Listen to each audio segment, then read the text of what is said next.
నమస్కారం ప్రజా TV news కు స్వాగతం. ఈనాటి వార్తల ప్రారంభానికి ముందుగా ఈ బులెటిన్ ముఖ్యాంశాలు మీకోసం.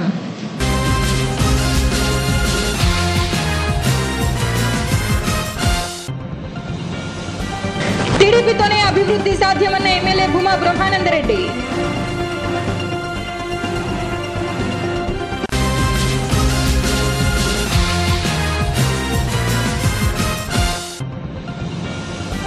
వీఆర్ఓల మనోభావాలు దెబ్బతీసే విధంగా మాట్లాడిన ఎంఆర్ఓ క్షమాపణ చెప్పాలన్న వీఆర్ఓ సంఘ నాయకులు.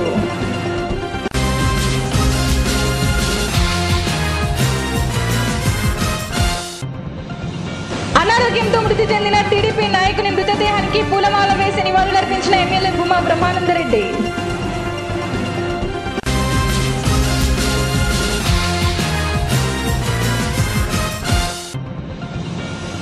జ్యోతిరావు పూలేకు ఘనంగా నివాళులర్పించిన రాష్ట్ర బీసీ మహిళా నాయకురాలు విజయ్ గౌరి యాదవ్.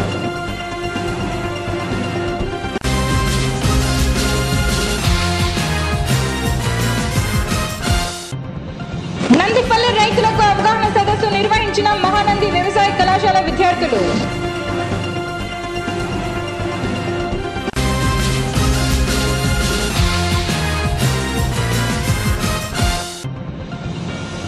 జ్యోతిరావు పూలే వర్ధంతి సందర్భంగా నివాళులర్పించిన కాంగ్రెస్ నాయకులు.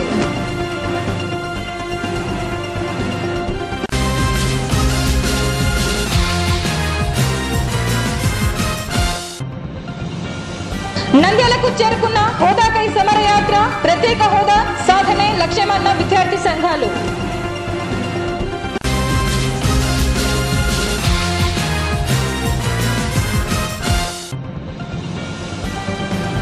ఆంజనేయ స్వామి ఆలయంలో హుండీ లెక్కింపు కార్యక్రమం నిర్వహించిన ఆలయ అధికారులు. తెలుగుదేశం ప్రభుత్వం అధికారంలో ఉన్నప్పుడే రాష్ట్రంలో అభివృద్ధి శరవేగంగా జరుగుతుందని నంద్యాల ఎమ్మెల్యే భూమా బ్రహ్మానందరెడ్డి అన్నారు. గ్రామదర్శిని గ్రామ వికాసం కార్యక్రమంలో భాగంగా మంగళవారం కానాలపల్లిలో పర్యటించారు. 35 లక్షల రూపాయలతో గ్రామంలో వేసిన సీసీ రోడ్లను ప్రారంభించారు. అనంతరం ప్రభుత్వ పథకాలను, అభివృద్ధి పనులను ప్రజలకు వివరించారు. ఈ కార్యక్రమంలో టీడీపీ మండల కన్వీనర్ ఏరాసు చంద్రశేఖర్ రెడ్డి, శీలం భాస్కర్ రెడ్డి, భూపాల్ రెడ్డి, లక్ష్మీరెడ్డి, చంద్రశేఖర్ రెడ్డి, రామ్ సుబ్బారెడ్డి పాల్గొన్నారు. గ్రామదర్శిని కార్యక్రమానికి హాజరయ్యారు. అన్ని కార్యక్రమాల్లో పాల్గొని రోడ్ల ప్రారంభోత్సవం అయితేమి, ఇంకోటి దేవాలయం అయితేమి, ఇంకోటి తెలుగుగంగ కాలువ అయితేమి, అన్ని పనులలో కూడా పూర్తి సహకారాలు అందించి అన్ని విధాల మంచి జరుగుతారు చెప్పినాడు. మంచి నీటి సమస్య కానీ, లేకపోతే వీధి లైట్లు కానీ, ఒక బిల్డింగుల సమస్యలు అయితేనే కానీ, ఒక పట్టాల విషయంలో అయితేనేమి అన్ని విధాల పూర్తి సహకారాల అధికారులను పిలిచి అన్ని విధాల తత్వర సహకారం అందించాలని చెప్పి మంచి కార్యక్రమం చేసి ప్రోగ్రాం కింద వచ్చినాడు ఎమ్మెల్యే గారు. వచ్చి మొత్తం ప్రజా సమస్యలు అన్నీ వెరిఫై చేసినాడు. 4 రోడ్లు శంకుస్థాపన చేశాడు. ఇంకా ఈ హౌసింగ్ సమస్యలు కానీ, అగ్రికల్చర్ కానీ, ఇంకా ఇవి లోన్లు కానీ దీని గురించి డిస్కషన్ జరిగింది. అన్నీ నేను త్వరలో చేస్తానని మిగిలిన పనులు కూడా చెప్పి చేశాను. నంద్యాల పట్టణంలోని గ్రామ రెవెన్యూ కార్యాలయంలో డివిజన్ స్థాయి వీఆర్ఓల సంఘ నాయకులు మీడియా సమావేశం నిర్వహించారు. ఈ సమావేశంలో వీఆర్ఓ సంఘ నాయకులు మాట్లాడుతూ వీఆర్ఓల మనోభావాలు దెబ్బతినే విధంగా మాట్లాడిన మహానంది ఎంఆర్ఓ తక్షణం క్షమాపణ చెప్పాలని, వీఆర్ఓలు కేవలం పాస్బుక్లకే పరిమితమయ్యారని చెప్పడం సబబు కాదన్నారు. వీఆర్ఓలు తమ శాఖలలోనే కాక ఇతర శాఖ పనులు కూడా చేస్తున్నారన్నారు. పత్రికా మిత్రులకు నమస్కారం. నిన్నటి దినము ఏపీఆర్ఎస్ అసోసియేషన్ వాళ్ళు ప్రెస్ మీట్ పెట్టి వీఆర్ఓలు ఎటువంటి పని చేయట్లేదు, కావాలనే ఇట్లా చేస్తున్నారనేసి మా మీద చాలా నిందలు వేసినారు. ఈ విషయంలో జిల్లాలో ఉన్న మొత్తం 8 మంది వీఆర్ఓల మనోభావాలు దెబ్బతిని ఈ విషయం మీద మేము ప్రెస్ మీట్ పెట్టుకోవడం జరిగింది. దీంట్లో భాగంగా నిన్న మహానంది తహసీల్దార్ గారు సుబ్రాయుడు గారు మాట్లాడుతూ వీఆర్ఓలకు అడంగళ్ళు కూడా కంప్యూటర్లోనే వస్తాయి, అసలు ఏం పని చేస్తున్నారని అడిగినారు. ఇతర భూములకు సంబంధించి కేవలం అడంగళ్ళేనా, అది కూడా ఏంటి ఆన్లైన్లో వచ్చేది 1424 కోర్సుల నుంచి మాత్రమే వస్తాయి. మరి మిగతా రికార్డులన్నీ మేము ఎక్కడి నుంచి తెచ్చుకోవాలి? గత రోజు ఏపీఆర్ఎస్ నాయకులు ప్రెస్ మీట్ పెట్టి వీఆర్ఓలు కేవలం పట్టాదారు పాస్బుక్లకే పరిమితము, వీళ్ళు ఎలాంటి పనులు చేయటం లేదు, వాళ్ళు గ్రామాల్లో ఎలాంటి వర్కులు నిర్వర్తించడం లేదు, అన్ని ఇతర వాళ్ళు నిర్వర్తిస్తున్నా అనే విధంగా మనోభావాలను దెబ్బతీశారు. ఇది మంచి పద్ధతి కాదు. విఆర్ఓ అనేవారు ప్రతి గ్రామం అయితేనేమి, పట్టణం అయితేనేమి, ప్రతి ఒక్క చోటు కూడా అనేక రకాల డిపార్ట్మెంట్ ఇతర శాఖల విధులు కూడా నిర్వర్తిస్తూ తమ విధులనే కాక ఇతర డిపార్ట్మెంట్ విధులు నిర్వర్తిస్తూ ముందుకు వెళ్తూ ఉండడంతో అడ్మినిస్ట్రేషన్ సజావుగా సాగుతుంది. అంతేగాని ఏ విఆర్ఓ కూడా పనిచేయకపోయినా వెనుకబడి ఉంటుంది. భూదార్ విషయంలో అయితేనేమి మన జిల్లా ద్వితీయ స్థానంలో నిలిచింది. అలానే ఈ పాస్ ద్వారా కూడా అనేక మందికి సరుకులను అందజేయడం జరుగుతుంది విఆర్ఓ.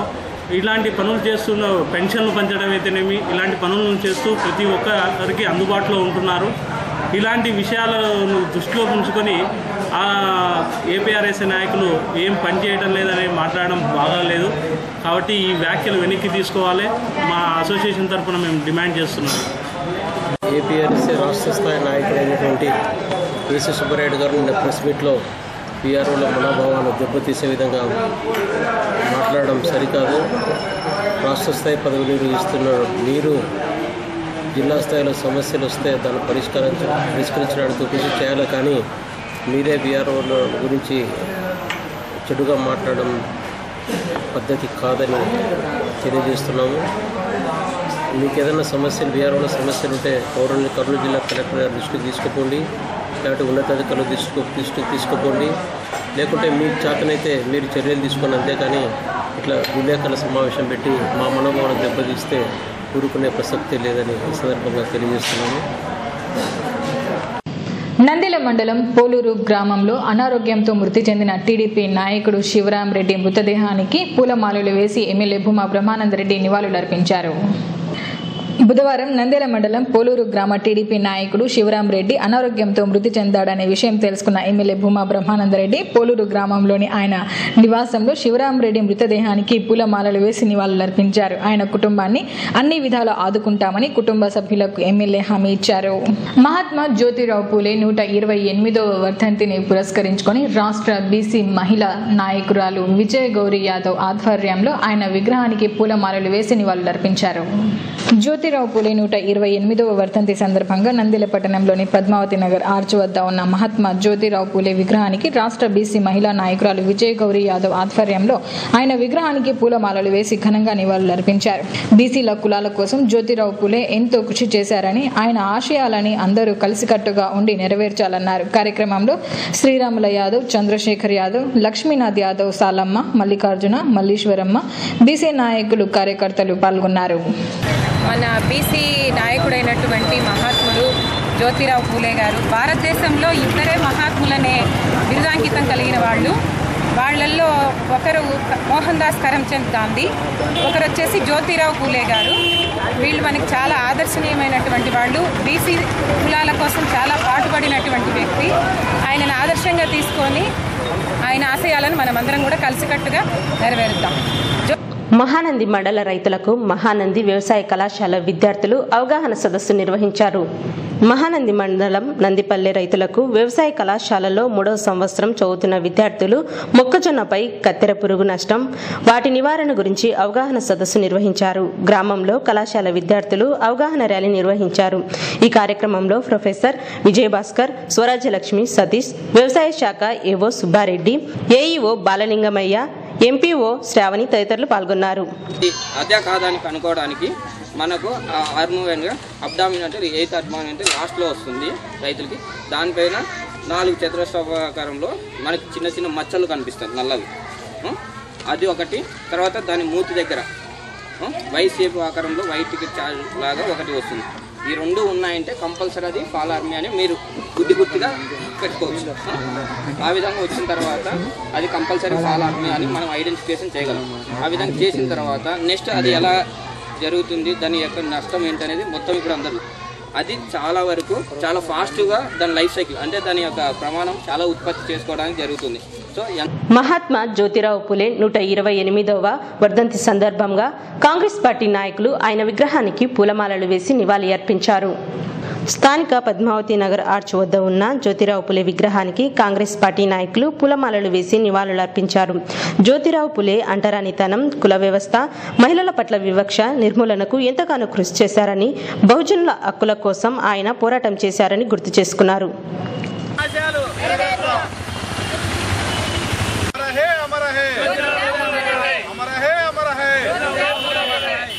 ఈరోజు 128వ జ్యోతిరావు పూలే వర్ధంతి వేడుకలను నంద్యాల పట్టణంలో ఘనంగా జరుపుకుంటున్నాం.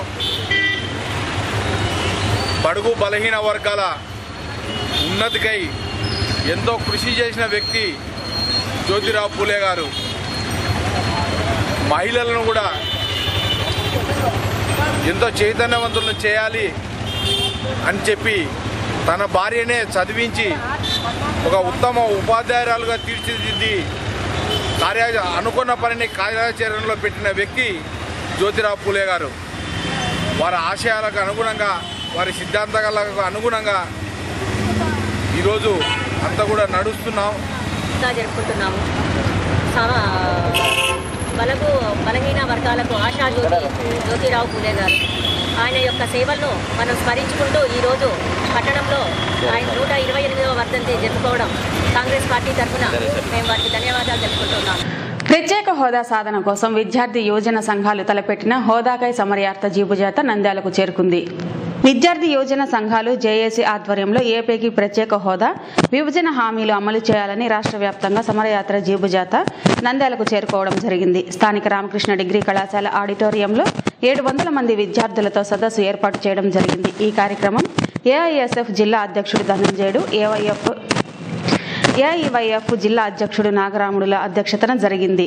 కార్యక్రమంలో ఏఐవైఎఫ్ రాష్ట్ర ప్రధాన కార్యదర్శి లెనిన్ బాబు, హోదా సాధనా సమితి అధ్యక్షుడు చలసాని శ్రీనివాసరావు, ప్రొఫెసర్ సదాశివారెడ్డి, ఏఐఎస్ఎఫ్ రాష్ట్ర అధ్యక్షుడు సుబ్బారావు, ఎస్ఎఫ్ఐ రాష్ట్ర అధ్యక్షుడు రమేష్, డివైఎఫ్ఐ రాష్ట్ర అధ్యక్షుడు రామన్న, పీడీఎస్యు రాష్ట్ర అధ్యక్షుడు రవిచంద్ర, జనసేన నాయకులు సతీష్, సుధాకర్, విశ్వ తదితరులు పాల్గొన్నారు. శ్రీకాకుళం జిల్లా పలాసలో మొదలైన విద్యార్థి యువజన చేసే సమర యాత్ర ఈరోజు నంద్యాల జరిగింది. ఆ రోజు ఆంధ్రప్రదేశ్ రాష్ట్ర విభజన జరిగిన నేపథ్యంలో కండిషనల్ విభజన, నేను ఖచ్చితంగా ప్రత్యేక తరగతి హోదా రైతులు కూడా ఇస్తామని, మీద విభజన హామీలు అమలు చేస్తామని చెప్పిన దాన్ని ఇంతవరకు చేయకపోవడం దుర్మార్గం. ఎంత దారుణంగా తయారంటే వీళ్ళు ఆంధ్రప్రదేశ్ రాజధాని 15,000 కోట్లు ముష్టేసినట్టు వేసి 1,100 రూపాయలు లెక్కలు కావాలంట. విగ్రహాలకు మాత్రం 3,000 కోట్లు పెడతారు. అందులో మనం కట్టిన పనుల్లో ఆయిల్ కంపెనీని డబ్బులు డైవర్ట్ చేస్తారు. పైగా ఒక ద్వారకా కన్వెన్షన్ అంటే 5,000 కోట్లు పెడతారు. రాయలసీమ ఉత్తరాంధ్రకి నిన్నటి వరకు 350 కోట్లు ఇచ్చిన సంవత్సరం అంటే నిజం అనుకున్నాం. కానీ జరిగింది ఏంటంటే 350 కోట్లు ఇచ్చింది నిజం కాదని ఆర్టీ యాక్ట్ తెలిసింది. దేశంలో వెనుకబడిన జిల్లాలకు ఇచ్చేది తెలంగాణలో మొత్తం 9 జిల్లాలకు ఇస్తారు 500. ఆ లెక్క ప్రకారం ఇచ్చామన్నారు. అది కూడా ఈ సంవత్సరం తీసుకుని పడతారు. ₹1 కూడా ఇవ్వలేదండి. ఇంత 4.5 సంవత్సరాలు దిక్కు దివాణం లేకుండా రూపాయి కూడా ఇవ్వకుండా ఉంటే ఢిల్లీలో ఉన్న పాలకుల్ని, దురహంకార పాలకుల్ని తెలుగు జాతి అంతా ఒక్కటే ఇవాళ నిలదీసి గల్లాపట్టుకుని నిలదీసిన పరిస్థితితో మళ్ళీ మనం తిట్టుకోవడానికి భావోద్యోగం సరైన విషయమా? Absolutely wrong. నేను దయచేసి ఇక్కడ రాజకీయ పక్షాలు చేస్తాను, అందరూ కలిసి పోరాడండి. మళ్ళీ 4.5 ఏళ్ళు అయిపోయిన తర్వాత మళ్ళీ ఎలక్షన్ అయిన తర్వాత మళ్ళీ మొదలెట్టాలా? కానీ కలిసి పోరాడకపోతే మాత్రం ద్రోహులుగా మిగిలిపోతారు. ఖచ్చితంగా చెప్తున్నాను. ఆంధ్ర పీడీఎస్ రాష్ట్ర అధ్యక్షులు ఆంధ్రప్రదేశ్కి ప్రత్యేక హోదా ఇవ్వాలని, విభజన హామీల ప్రకారం రైల్వే జోను, కడప ఉక్కు పరిశ్రమ, ఈ రాష్ట్రానికి ఇచ్చిన 11 జాతీయ విద్యా సంస్థలకి కేంద్రం కేవలం 16,000 కోట్ల రూపాయలు మాత్రమే మంజూరు చేస్తామన్నది.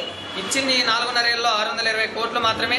ఈరోజు నిధులు మంజూరు చేయకుండా తాత్కాలిక భవనాల్లో మెజారిటీ విద్యా సంస్థలు క్లాసులు జరుగుతూ ఉన్నాయి. విద్యార్థులు చాలా ఇబ్బందులకు గురవుతా ఉన్నారు. మరోవైపు కేంద్రంలో ఉన్న మోడీ 2 కోట్ల ఉద్యోగాలు ఇస్తామని చెప్పి 1.5 కోట్ల ఉద్యోగాలు ఇప్పటికే ఊడబీకిన పరిస్థితి దేశవ్యాప్తంగా ఉంది. మరోవైపు చంద్రబాబు నాయుడు రాజధాని అమరావతిని ఫ్రీ జోన్ చేసి రాయలసీమ, ఉత్తరాంధ్ర నిరుద్యోగులకి రాజధాని అమరావతిలో ఉద్యోగాలు లేకుండా చేశాడు.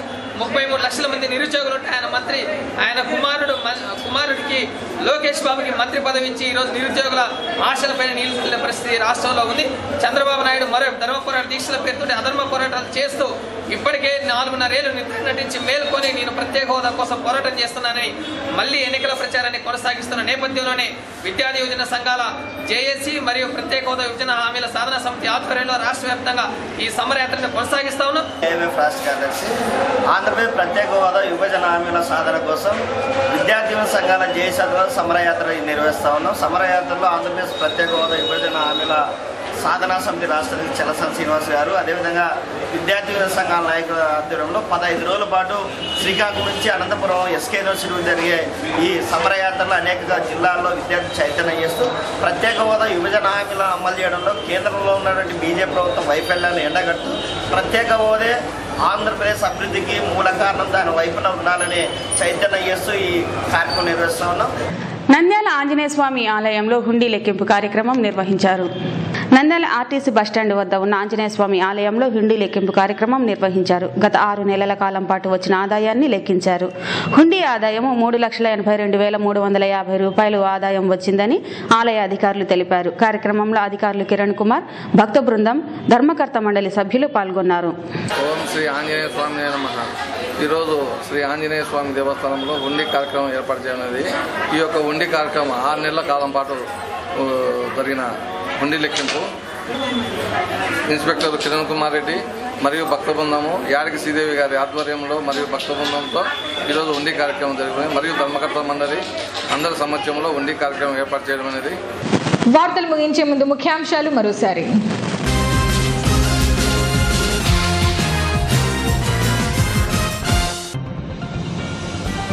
టీడీపీతోనే అభివృద్ధి సాధ్యమన్న ఎమ్మెల్యే భూమా బ్రహ్మానందరెడ్డి.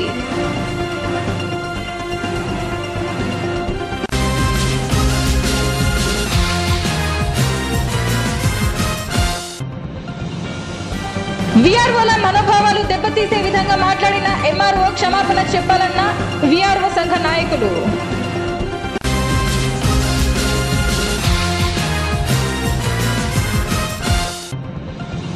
అనారోగ్యంతో మృతి చెందిన టీడీపీ నాయకుని మృతదేహానికి పూలమాల వేసి నివాళులర్పించిన ఎమ్మెల్యే భూమా బ్రహ్మానందరెడ్డి.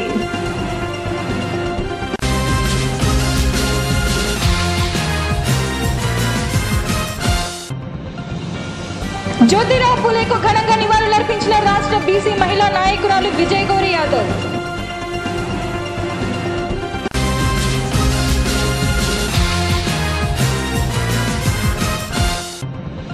నందిపల్లి రైతులకు అవగాహన సదస్సు నిర్వహించిన మహానంది వ్యవసాయ కళాశాల విద్యార్థులు.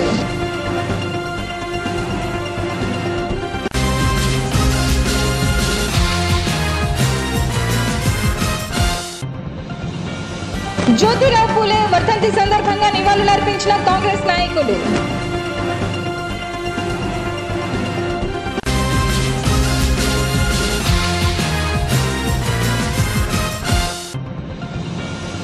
నంద్యాలకు చేరుకున్న హోదాకై సమరయాత్ర, ప్రత్యేక హోదా సాధనే లక్ష్యమన్న విద్యార్థి సంఘాలు.